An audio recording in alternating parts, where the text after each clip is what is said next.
சபையிலே ஜாதி கொடுமை இருந்தது. சாத்தான் உள்ளார நுழைஞ்சிட்டான். தேவ பிள்ளைகளுடைய குணங்கள் மாறிவிட்டது. சாத்தானை தேவனாக கொண்ட பிள்ளைகளாக மாறிட்டாங்க. அவங்கதான் சகல மலைகள், அவங்கதான் சகல குன்றுகள், உயர்ந்த நிலையில் இருந்தவர்கள் அப்படின்னு சொன்னா உயர்ந்த நிலையில் இருந்த ஆண்டவர் விட்டு விடுவாரா? ஏன் இந்த செய்தியை கொடுக்கிறாரு? ஒருவேளை நீ தெரியாம செஞ்சிருக்கலாம், அறியாம இருந்திருக்கலாம், துணிகரமா செய்யற பாவமா இல்லாம கூட இருந்திருக்கலாம். ஆண்டவர் உன்னை சந்திக்க வரப்போகிறார். சந்திக்க வரும்போது இப்படிப்பட்ட மகனை சந்திப்பாரா? சாத்தான போல இருக்கிற மனுஷனை சந்திப்பாரா? சாத்தானுடைய குணங்கள் உள்ள பிள்ளைகளை சந்திப்பாரா? உயர்வு தாழ்வு வைத்திருக்கிற தேவனுடைய பிள்ளைகளை சந்திப்பாரா? சபையில பிரிவினை உண்டு பண்ணுகிற தேவனுடைய பிள்ளைகளை சந்திப்பாரா? சபையை அழிக்கிற தேவனுடைய பிள்ளைகளை சந்திப்பாரா? அவரு சந்திப்பாரா? அப்ப ஆண்டோட வருகை வர வேண்டுமானால் சகல மலைகளும் குன்றுகளும் என்ன செய்யப்படணும்? தகர்க்கப்பட வேண்டும், தகர்க்கப்பட வேண்டும். சரியா? என்ன செய்யணும்? ஆண்டவரை சந்திக்கணும்னு சொன்னா உன்னுடைய பாவ குணங்கள் என்ன செஞ்சிடணும்? விட்டு விட்டு தேவனுடைய சமூகத்தில் என்ன செய்யணும்?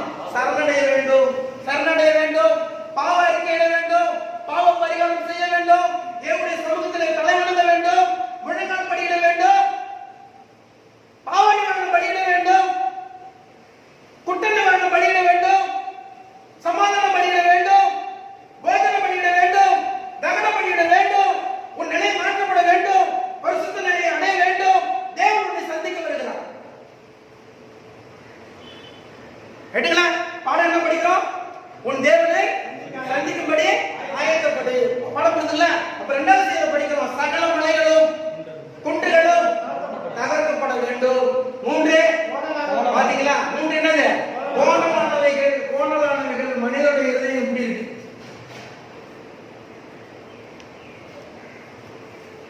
மனிதனுடைய இதயம் எப்படி இருக்கு? இப்படி இருக்கு. விரும்பினா சாமி கும்பிடுவாரு, விரும்பலன்னா சாமி கும்பிட மாட்டாரு. ஒரு உதாரணம் எடுத்துக்கலாம். நினைச்சா சாமி உண்டு, நீ கடவுள் உண்டுன்னு சொல்லுவாரு, நினைக்கலன்னா கடவுள் இல்லைன்னு சொல்லுவாரு. சரிங்களா? கோணலானது ஒரு உதாரணம் தான் சொல்றேன். கோணலானதுன்னா தேவனுடைய சமூகத்தில் இருக்கக்கூடிய இருதயம் வந்து நேரா ஸ்ட்ரைட்டா இருக்கும். அப்படி இல்லைன்னா இப்படி நேரா இப்படி இருக்கும். பர்பண்டிகுலரா அப்படி வந்து வெற்றிகளா இருக்கும். இது பர்பண்டிகுலரா நேரா இப்படி இருக்கும். பரலோகத்தை நோக்கி பார்க்கணும். சரிங்களா? பரலோகத்தை என்ன செய்யணும்? நோக்கி பார்க்கணும். அப்ப இருதயம் எப்படி இருக்குன்னா கோணலானதாக இருக்கிறது. தேவனுக்கு பிரியமானவர்களே, முதலாம் முறை ஆண்டவருடைய ராஜ்யத்தை இரட்சிப்பை பெற்றுக்கொள்ள வேண்டுமானால் தேவனுடைய திருச்சபையில் இருக்கக்கூடிய பிள்ளைகளுடைய மனங்கள், கோணலாக இருக்கக்கூடிய மனங்கள், திருக்கு உள்ள மனம், கிறுக்கு உள்ள மனம், புத்தி வேதனை உள்ள மனங்கள் எல்லாம் என்ன செய்யப்படணும்? என்ன செய்யப்படணும்? நேரம் ஆகணும். ரைட்டுங்களா? என்ன செய்யப்படணும்? நேராக மாறணும். பாருங்க, சும்மாலாம் ஈஸியாலாம் பரலோகம் போக முடியாது. பரலோகம்லாம் ஈஸியா போக முடியாது. எத்தனை வழி சாத்தான் வந்து நம்மளை கெடுப்பதற்காக எத்தனை வழியை நம்ம இடத்துல வைத்திருக்கிறோனோ, எத்தனை கெட்ட சிந்தைகளை வைத்திருக்கிறோனோ, எத்தனை கெட்ட பாவங்கள் நம்மள்ட்ட இருக்கோ அத்தனை பாவங்களையும் அடைக்கணும். ஏன்னா ஒரு சிறு துவாரம் ஓடத்தை என்ன செஞ்சிடும்? கவிழ்க்கும். ஒரு சிறு பாவம் என்ன செஞ்சிடும்? அழிச்சு. ரைட்டுங்களா? சாத்தான் உள்ள நுழைய முடியாதபடி வழிகளை அடைக்க வேண்டும். சாத்தானுடைய குணங்களை எல்லாம் திருத்தி அமைக்க வேண்டும். தேவனுடைய சமூகத்திற்கு நேராக தம்முடைய மனங்களை ஏறெடுக்க வேண்டும். கரங்களை வானத்திற்கு நேராக ஏற்க வேண்டும். கோணலானவைகள் செவ்வையாக வேண்டும். ரைட்டுங்களா? பாடம் படிக்கிறோமா? கோணலானவைகள் செவ்வையாக வேண்டும். அடுத்து என்னது? கரடு முரடானவைகள் சமமாக்கப்படும். ஒரு பாதையை போறோம், ஒரு பாதையை போறோம்னா பாதை நல்லா இருக்கும். இந்த இடத்துல ஒரு பெரிய கல்லு கிடக்கு, இந்த இடத்துல ஒரு பெரிய கல்லு கிடக்கு, இப்படியே பார்த்தாங்க ஒரு மரம் நிக்குது, ஏதாவது ஒரு மரம் நிக்குது. சரியா? இப்படி போகும்போது பாதையில எப்படி நான் சரியா போறது? போற பாதையில ஒரு பெரிய கருங்கல் கிடந்துட்டு அடைச்சி கிடக்கு, நிறைய பாத்திரம்னா வந்து முள்ளு கிடக்கு. சரியா? நடக்கவும் முடியல. வாழ்க்கை பயணம் இது வந்து என்னன்னா வாழ்க்கை பயணம். வாழ்க்கை பயணத்துல மரமா உயர்ந்து நிக்கிற பிள்ளைகள்லாம் என்ன செய்யறாங்க? நிறைய பேர் இருக்கிறாங்க. எல்லாம் தடையா இருக்கு. பரலோகம் போய் சேரணும், பரலோக வீட்டுக்கு போய் சேரணும். என்ன செய்யணும்? இந்த படம் புரியுதா உங்களுக்கு? கரடு முரடானவைகள். கரடு முரடானவைகள் என்ன? சிந்ததான். எல்லாமே எதுதான் பேசுது? இருதயத்தை பற்றி தான் பேசுது. போனோம்னா என்னது? இருதயம் தான். அப்ப கரடு முரடானவைகள் என்ன செய்யணும் சொல்லுங்க, என்ன செய்யணும்? சமமாக்கப்படணும். நல்ல சூப்பரா ஒரு பாதை நல்லா போற மாதிரி சமமான அருமையான ஒரு பாதை உண்டு பண்ணும். சரியா பயணம் செய்வதற்கு ஏற்ற ஒரு வழி என்ன செய்யணும் உண்டு பண்ணும். அப்பதான் பயணம் போகும், கரெக்டா போகும். இத்தனை தடைகள் இருந்தா எங்க போய் சேரு.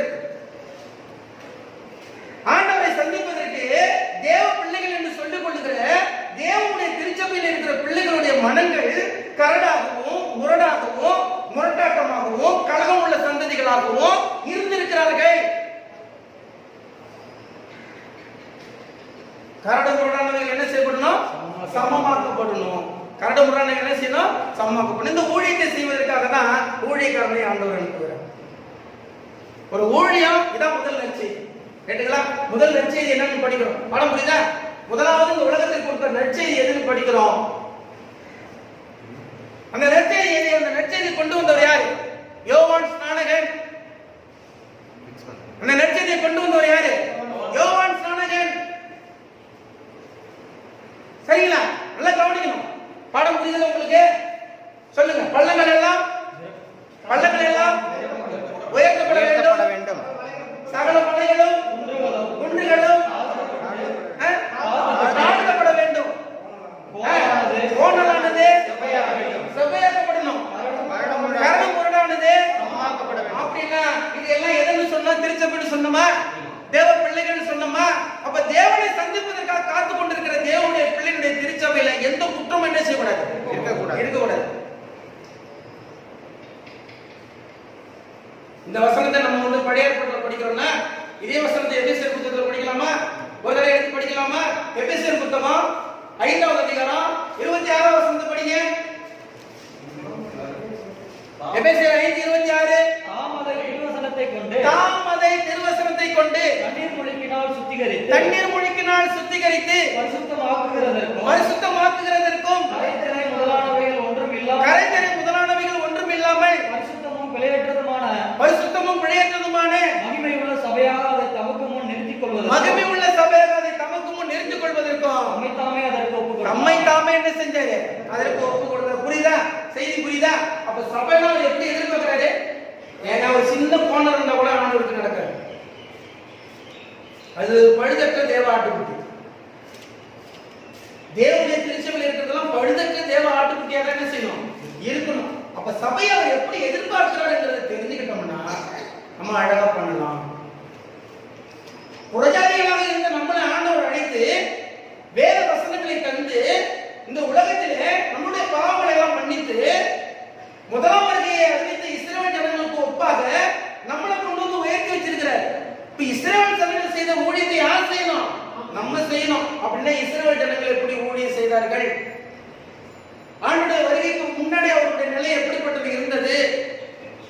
ஊழியக்காரனாக நீ ஊடுருவி மக்கள் மத்தியிலே செல்லும் பொழுது, ஜனங்கள் மத்தியிலே செல்லும் பொழுது ஜனங்களுடைய மனநிலை எப்படி மாற்ற வேண்டும்? முதலாவதாக செய்தி எடுத்து படிக்கும் பொழுது அன்பான தேவனுக்குள் பிரியமானவர்களே சபை மனம் திரும்ப வேண்டும். ரைட்டுங்களா? என்ன செய்தி? சபை என்ன செய்யணும்? மனம் திரும்ப. சபை மனம் திரும்பாத பட்சத்துல உலகத்தை யாரால் என்ன செய்ய முடியாது? மனம் திரும்ப முடியாது என்பதை நாம் படித்துக் கொள்கிறோம். சரியா? சபை மனம் திரும்பணும்னு சொன்னா முதலாவது அதை நம்ம செய்யணும்னு சொன்னா உலகம் மனம் திரும்ப முடியாது என்று படித்துக் கொள்கிறோம். அன்பான தேவனுக்குள் பிரியமானவர்களே, இது புரியுதா உங்களுக்கு? இந்த செய்தி புரியுதா? இப்ப இந்த செய்தியை செஞ்சவர் யாரு? கொடுத்தவர் யாரு? யோவான் சொன்னாங்க. தொடர்ந்து படிங்க. கர்த்தரின் மகிமை வெளியரங்கமாகவும் மாம்சமான யாவும் அதை ஏகமாய் காணும். ரைட்டுங்களா? என்ன செய்தி? அருமையான செய்திங்க இது. இந்த வசனத்தை படிக்கணும். அவங்களுக்கு என்ன ஆசை? பிதாவை என்ன செய்யணும்? பார்க்கணும். சரிங்களா? பிதாவை என்ன செய்யணும்? பார்க்கணும். முதல் செய்தியே இதுதான். இப்ப என்ன நடக்குது? இந்த வசனத்தில் என்ன படிக்கிறோம்? கர்த்தருடைய மகிமை வெளியரங்கமாகும். ரைட்டுங்களா? கடவுளை என்ன செய்யலாம்? பார்க்கலாம். கடவுளை என்ன செய்யலாம்? பார்க்கலாம். கர்த்தருடைய மகிமை வெளியரங்கமாகணும். ரைட்டுங்களா? படிங்க. மாம்சமான யாவோ அதை ஏகமாய் காணும். ரைட்டுங்களா? முதலாம் வருகையிலே ஆண்டவர் தம்மை இந்த உலகத்திற்கு வெளிப்படுத்தி விட்டார். என்ன அருமையான செய்தி பாருங்க.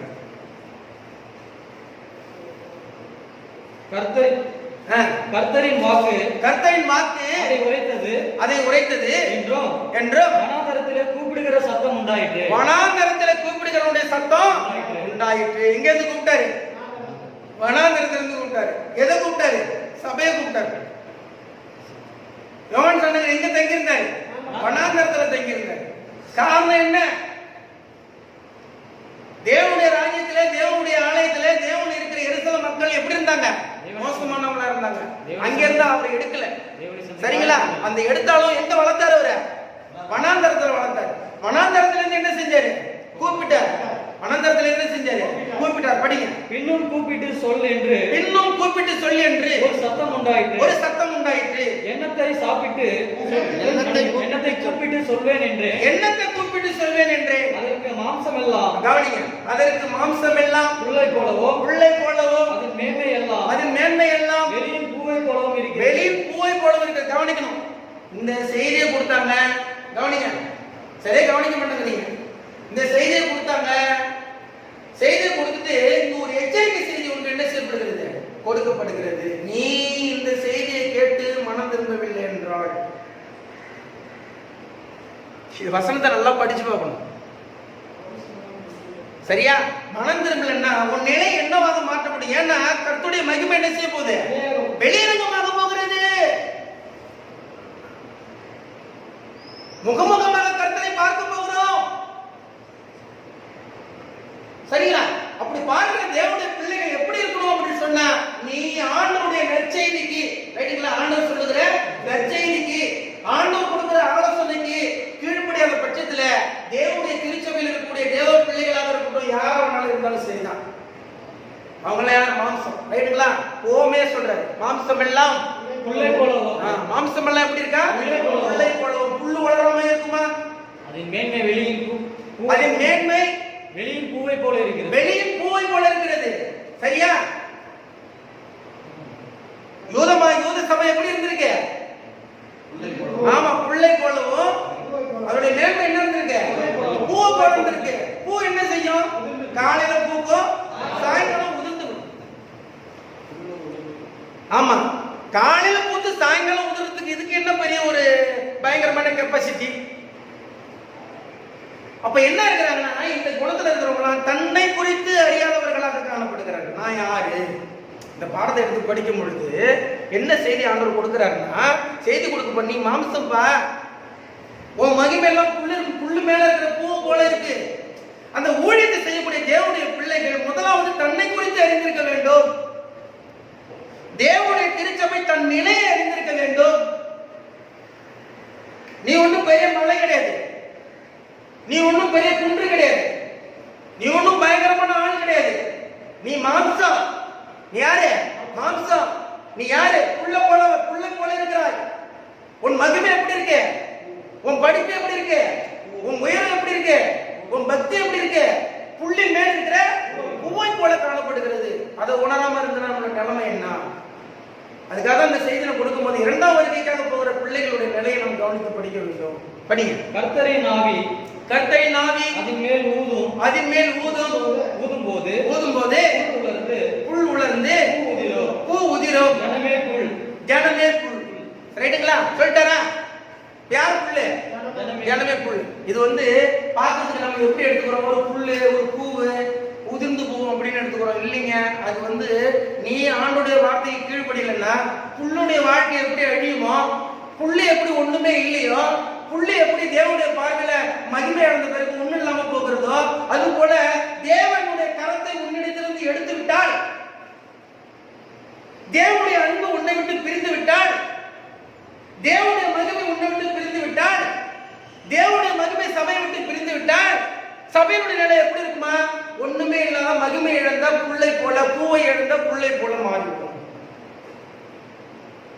மகிமை இழந்த பூவை போல என்ன செஞ்சிடும்? புல்லை போல என்ன செஞ்சிடும்? மாறிடும். அந்த புள்ளி யாரு?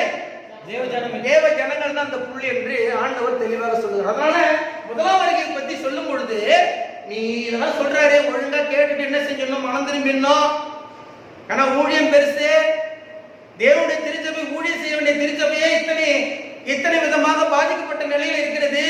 சாத்தானுடைய கருத்தில் இருக்கிறது. நம்முடைய வாழ்க்கையை மாற்றிக்கொள்ள வேண்டும். அப்படிங்கறத நம்ம முதலாவது புரிந்திருக்க வேண்டும். அடுத்த வசனம் படி. புல் உலர்ந்து பூ உதிரும் நமது தேவனுடைய வசனமோ நம்முடைய தேவனுடைய வசனமோ என்றென்றைக்கும் இருக்கும் என்றென்றைக்கும் இருக்கும் என்பதையே சொல் என்று உரைத்தது. ரைட்டா? இப்ப என்ன மெசேஜ் கொடுத்தாச்சு? ஜனங்களையும் கடவுளையும் தனித்தனியா பிரிச்சாச்சு. ரைட்டுங்களா? ரெண்டு பகுதியா பிரிக்கிறார். இது கடவுள் இந்த பக்கம், இது கடவுள் இந்த பக்கம் சபை. இது கடவுள் சொன்ன இந்த பக்கம் சபை. எது ஸ்ட்ராங் எது வீக்னு சொல்றாரு? எது ஸ்ட்ராங் எது வீக்னு சொல்றாரு? எது வீக்குப்பா? சபை வீக். படிய வசனம் திருப்பி படி. புல் உலர்ந்து பூ உதிரும். பூ என்ன செஞ்சிரும்? உதிரும். நமது தேவனுடைய வசனமோ நம்முடைய தேவனுடைய வசனமோ என்றென்றைக்கும் நிற்கும். என்றென்றைக்கும் என்ன செய்யும்? நிற்கும். ரைட்டுங்களா? இப்ப தேவ வசனம் தான் தேவன். என்றென்றைக்கும் அழியாம இருக்கிறது எது? தேவனுடைய வசனம். தேவனுடைய வசனம் படிக்கிறோம். புரியுதுங்களா? அடுத்த வசனம் படிங்க.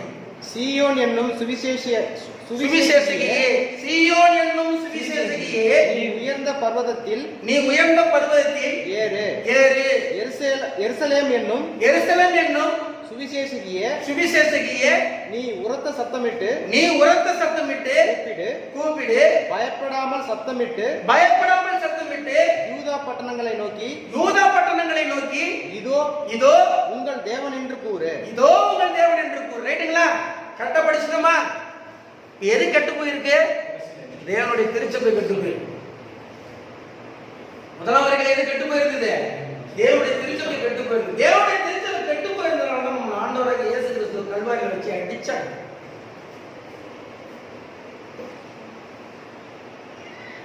தேவனுடைய திருச்சபையில் இருந்த பிள்ளைகளுடைய குணங்கள் மலைகளை போலவும் குண்டுகளை போலவும் உயர்ந்து போய் மேட்டுமையான சாத்தானுடைய குணமா இருந்ததுனாலதான் ஆண்டவரை மதிக்கல.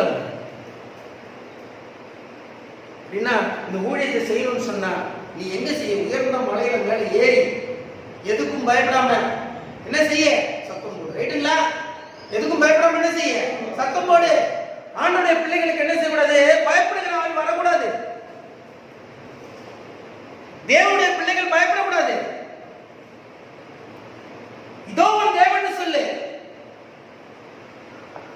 என்ன சொல்ற? இதோ ஒரு தேவன் சொல்லு. எங்க பார்த்து சொல்லு? யூதாய தேசத்து பட்டணத்தை பார்த்து என்ன செய்ய?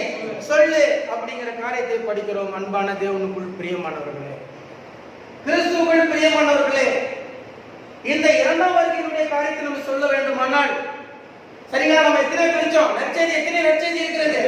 2 நற்செய்தி. ஒன்று எதற்காக உள்ளது? முதலாம் வருகைக்குரியது. இன்னொன்று எது? இரண்டாம் வருகைக்குரியது என்பதை நாம் பார்க்கிறோம். பாட முடியுங்களா?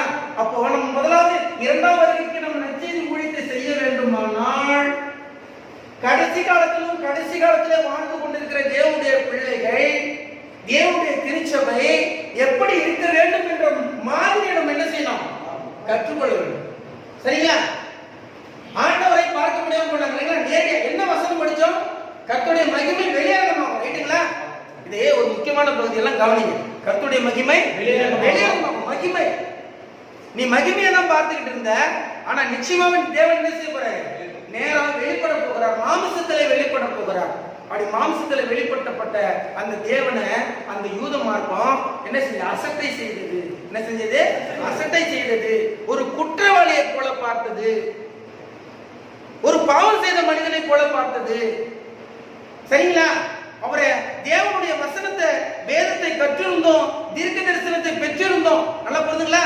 தேவனுடைய வேதத்தை பெற்றிருந்தோம், தீர்க்க தரிசன வரங்களை பெற்றிருந்தோம், தீர்க்க தரிசனங்கள் அறிவிக்கப்பட்டோம், அதை கேட்டோம், உணர்ந்தோம். ஆண்டுடைய வருகைக்காக ஆயத்தம் இல்லாமல் இருந்த அந்த யூத சபையை குறித்து நாம் பார்க்கிறோம். அந்த யூத சபையில அநேகர் என்ன செஞ்சாங்க? விழுந்தாங்க. ரைட்டா? மலைகள் குண்டுகள் என்ன செய்யப்பட்டது? விழுந்துச்சா இல்லைங்களா? வேத சாஸ்திரிகள் தேவனை அநேகர் என்ன செஞ்சாங்க? விழுந்தாங்க. மூப்பர்கள் விழுந்தாங்க, ரபிமார்கள் விழுந்தாங்க, பரிசேயர்கள் விழுந்தாங்க, வேத சாஸ்திரிகள் விழுந்தாங்க, அநேகர் விழுந்தாங்க. தேவனை சிலுவையில் அடிக்கிறதுக்கு காரணம் உள்ளவங்க யாரா இருந்தாங்க? இந்த மக்கள் தான் காரணம் உள்ளவர்களாக இருந்தார்கள் என்று படிக்கிறோம். ஆகையினாலே கிறிஸ்துவுக்குள் பிரியமானவர்களே, இரண்டாம் வருகை செய்தியை படிப்பதற்கு முன்பாக இந்த செய்தியை படித்திருக்கிறோம் என்றால், முதலாவது நாம் இந்த செய்தியை உற்று கவனித்து இதை நம் முதலாவது நல்ல நல்லா தியானித்து இதன் பிறகு நம்ம மாறி யோவான் சொன்னதை போல உரத்த சத்தமாக சீயோன் சுவிசேஷகி இந்த அந்த யூத மார்க்கத்தில் இருந்த ஊழியம் எப்படி செய்யப்பட வேண்டும் என்று கற்றுக் கொடுத்தது போல நாமும் இரண்டாவர்களுடைய ஊழியத்தை செய்ய வேண்டும். அதற்கு ஆயத்தப்படுவோம். அடுத்த பகுதியை இதை தொடர்ந்து நாம் படிப்போம். கர்த்தருடைய பரிசுத்த நாமம் மகிமைப்படுவதாக.